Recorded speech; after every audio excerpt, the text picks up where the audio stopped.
im Allianz Stadion nach dem nächsten Europacup-Sieg, Heimsieg 2:0 gegen Paide. Coach, congrats, 4th European game in this year, 4th win. You satisfied? What's your conclusion? Yeah, I'm satisfied that we are through without too many problems, which I think is fair to say. So a professional job overall. In the game today, I would have hoped for a little bit more tempo, a little bit more final quality. So there's two parts about it. Until the chance they have in second half, that comes a little bit out of nothing. They have absolutely nothing. I think we conceded 1 or 2 shots for the whole game, which was also important for us compared to the last game where they had a little bit too many set piece situations and situations like that. So overall, defending that, I think it was okay, but I would have liked us to be a little bit more cynical with a little bit more quality in front of goal. Thank you. Please, your questions to this game. Johannes, Bauer, erste Reihe bitte. Louis Sharp wasn't too happy with the performance overall as one of the players who came into the squad. What were your expectations from those players that had their chance today to present themselves? That you just follow the game plan and do what we need them to do. Obviously, it can be a little bit difficult for players when they didn't get the chance or they get into the starting lineup because they want to show a lot of quality and they want to show exactly what they can do. But the most important is we do what we have trained and prepared, because overall it's a collective game, and we know that against the team today we had to limit their counter attacks because I think there was probably 1 or 2 too many in the first half, the first game, sorry. So that was a big and important thing for us, that we could have more control of the game and more possession on the final third. But for some players, I think the performance was a little bit too slow and needed the last 10-15% of intensity in both pressing actions but also runs when we had the ball. Without any deeper analysis of the probable next opponent, the Hearts, looking at their results, they seem to struggle defensively, but also seem to be a little more dangerous on the offensive side of things. So maybe more of a competition for your defensive side. First expectations for this matchup, if it comes to that. Yeah, I think it's fair to say that we prepare, that we have to play against Hearts. I think of course it's a step up in quality, and it will be a much more even game of the 2 games, obviously. When you are 3-4 minutes away from being Scottish champions, then you have done some good stuff. Of course, they lost the coach, also some of their key players compared to last season. So there will be a change, but I also have to be honest and say that I've not spent too much time on looking at them. So I only know from results last season, and of course the start of this season, that it will be a step up in opponent. And then what I have watched so far is the first half an hour of the Benfica away game, and it's also fair to say that Benfica was probably a little bit better.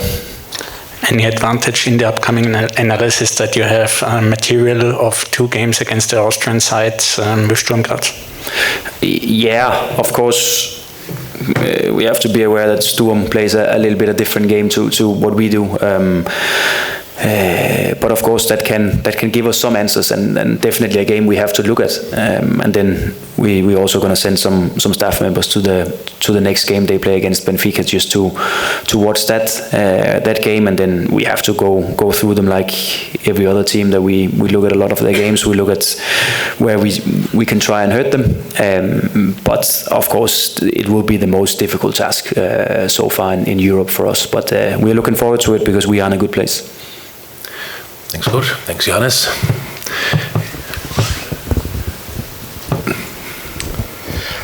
Coach, 7 wins in 7 competitive games this season. How dangerous can that be, given that you maybe like to avoid what to do to avoid being satisfied with things that maybe not be perfect so far? Because the way we work is that it's the performance of the team that matters.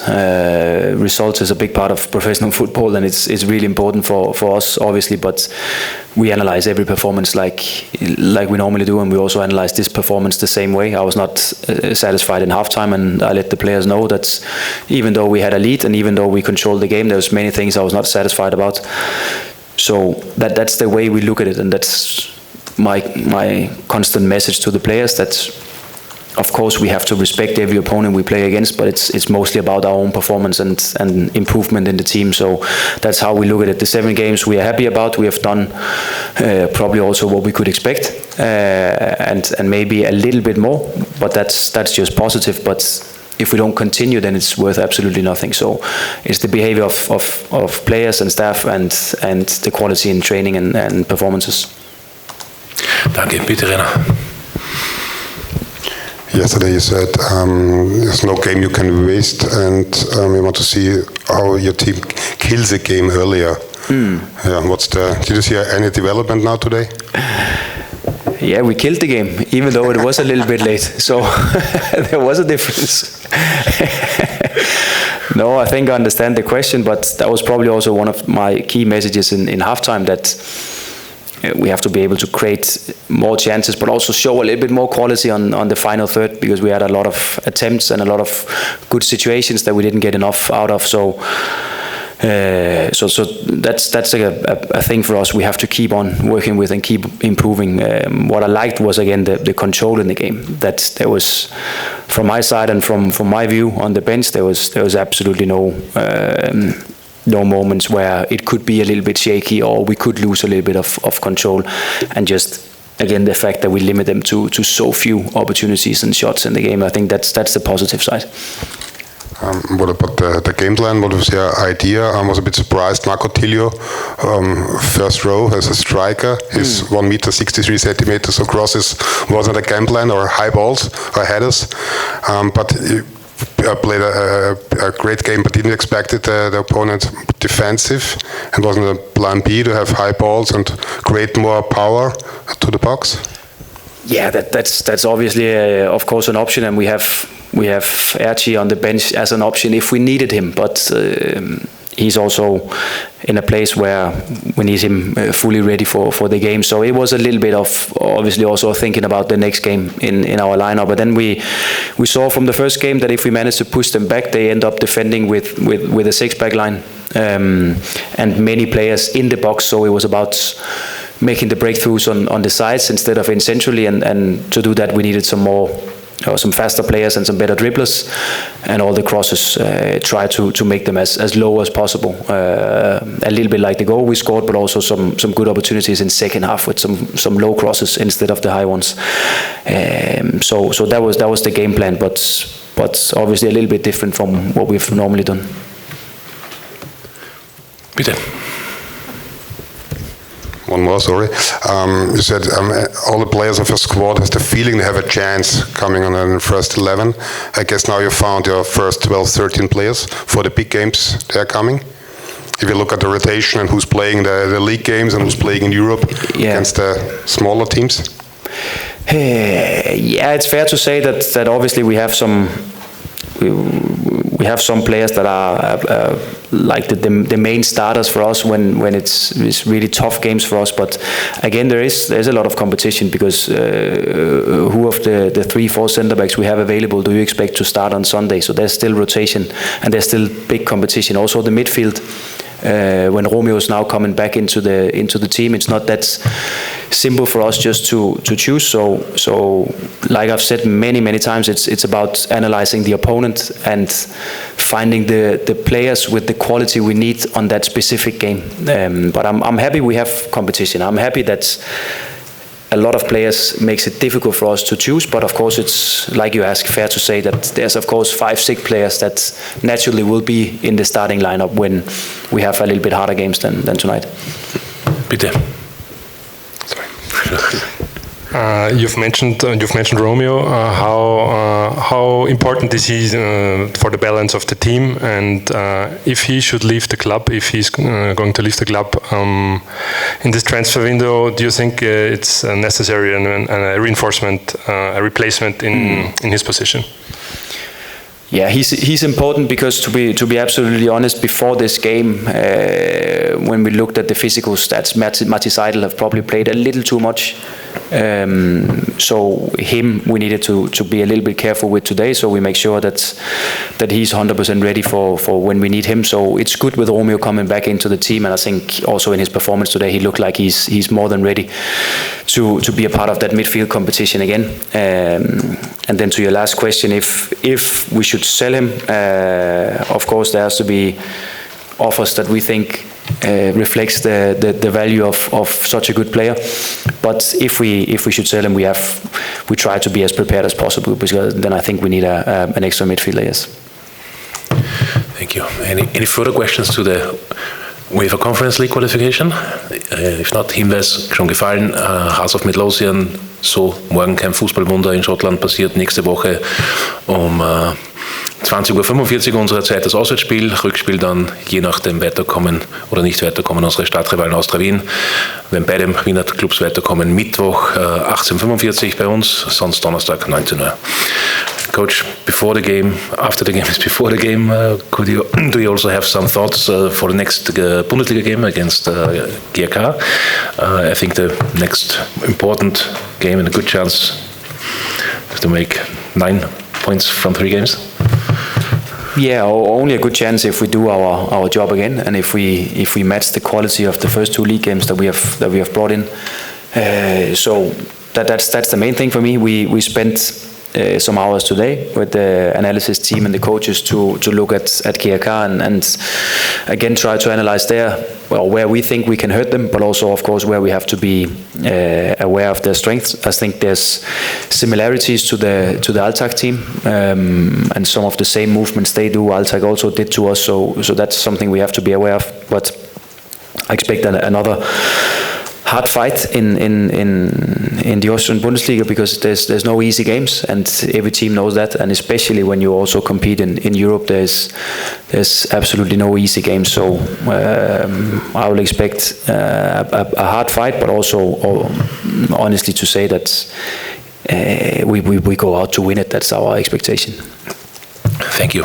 Auch zu diesem Thema noch Fragen von eurer Seite, nachdem ja vorher der ein oder andere gebeten hat, das anzusprechen. Bitte, Flo. In the league, there have been 2 victories with a slim margin. How do you rate the conversion rate of your chances? Was the problem in 1 or 2 games? What makes you confident that it's not going to be a nail biter like that on Sunday? I can never make any promises, because we all know that this league is so tight, and we see it every week that the expected top teams can drop points to everyone in the league. So that's just a fact, because there's great quality in the league. So the last thing we should ever do is to underestimate opponents in this league, no matter if it's home or away. Like your colleague asked just behind you, I think for both games that we have played in the league, we have had the opportunity to be in front with more goals before it got exciting towards the end of the game. So that's definitely something we have to look at. And the positive thing is that we keep creating chances, and we had more than enough to score more goals against Altag, and we should also have been 2-0 in front against Rede the other day. So that's the positive side. And then the things we can work on with the quality in finishing, we will work on that. Warte, bitte. Rainer, bitte. Two philosophies, how you handle stay in a rhythm or have fresh players. What was the decision, the reason to cancel the game in Salzburg between the 2 playoff games? To have fresh players for 2 very important games for us and the club. So to make sure that first of all we can stay fit with as many players as possible, but also that we have a little bit better time for preparation, which is no excuse. But when you travel home from Estonia on a Thursday night and you have a very light training session to prepare for a Rede game. That's not optimal, but of course it's the situation at the moment, and that's what we have to deal with. And it's okay because we want to be in this position. But for two so important games, if we can get more time to prepare, that's definitely what we will do. So that's the reason why we have moved that. Dankeschön. Alles somit erledigt. Kleines Update folgt natürlich dann von unserem Freitag per Presseaussendung. Danke fürs Interesse. Schönen Abend, Coach. Thanks for your time. Congrats once more and thank you. See you on Sunday here. Coach, have a good evening.